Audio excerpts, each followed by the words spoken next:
কাক ও প্যাঁচা শত্রুতা।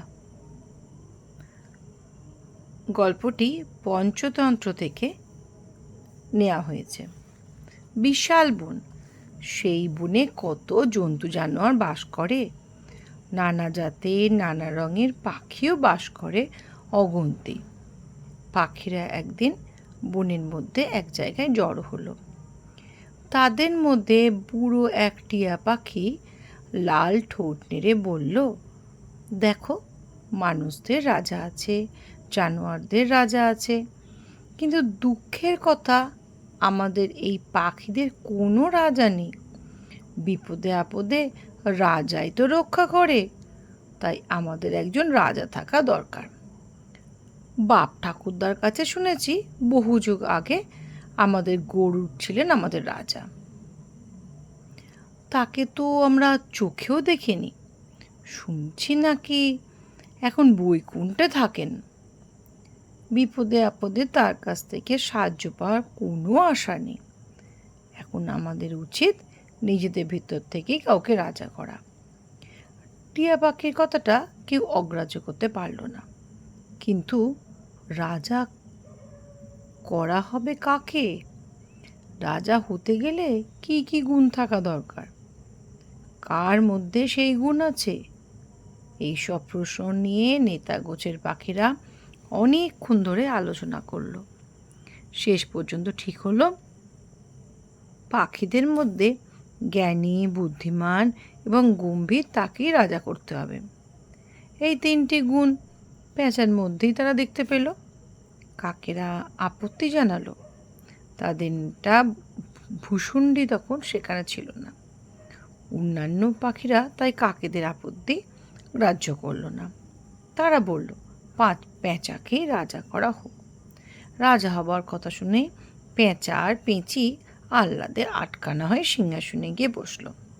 কাকেরা মুখ গোমরা করে থাকলো, আর সব পাখি প্যাঁচা রাজা জয়, প্যাঁচা রাজা জয় ধ্বনি দিয়ে আনন্দ করতে লাগলো। এমন সময় হন্তদন্ত হয়ে কাকেদের নেতা ভূষণ্ডী সেখানে এসে হাজির হলো। সে জিজ্ঞাসা করলো, কি ব্যাপার, এত ফুর্তি কেন তোমাদের?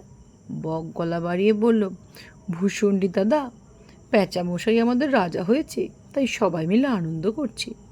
ভূষণ্ডী রেগে ঠোঁট উল্টে বললে, আহা, তোমাদের রাজার কি বাহারি চেহারা!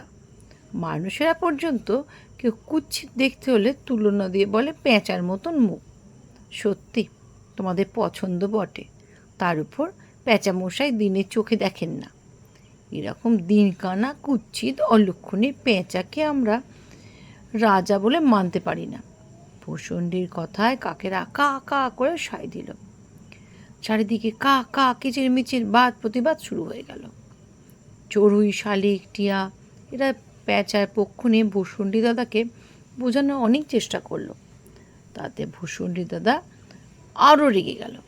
সে এবার গলা চড়িয়ে বলল, চেহারার কথা না হয় ছেড়েই দিলুম, তুই প্যাঁচার গুণটাই বা কি শুনি, যে দিনের বেলায় চোখে দেখে না। শত্রুরা আক্রমণ করলে সে আমাদের বাঁচাবে কি করে? তাছাড়া প্যাঁচার বীরত্বের কথা তো কিছু শোনা যায় না। বিপদের সময় এমন রাজার কাছ থেকে তোমরা কি সাহায্য পাবে? আমার কথা যদি শোনো, তাহলে রাজা করো এমন একজনকে যার নামেই শত্রুরা ভয় পায়। ভূষণ্ডী দাদার জোরালো যুক্তি শুনে পেঁচার সমর্থকরা চুপ হয়ে গেল। পাখিদের মধ্যে এবার অনেকেই বললে, সত্যিই তো, যার নামে শত্রুরা ভয় পাবে না, তাকে রাজা করে কী লাভ? দরকার নেই আমাদের ওরকম রাজা। পেঁচা পেঁচি বুঝল ব্যাপার সুবিধার নয়। ভূষণ্ডীর দিকে একবার কটমট করে তাকিয়ে সিংহাসন থেকে নেমে গেল। ভূষণ্ডীর জন্যই প্যাঁচা রাজা হতে পারল না। সেই থেকে পেঁচারা কাকেদের জাত শত্রু।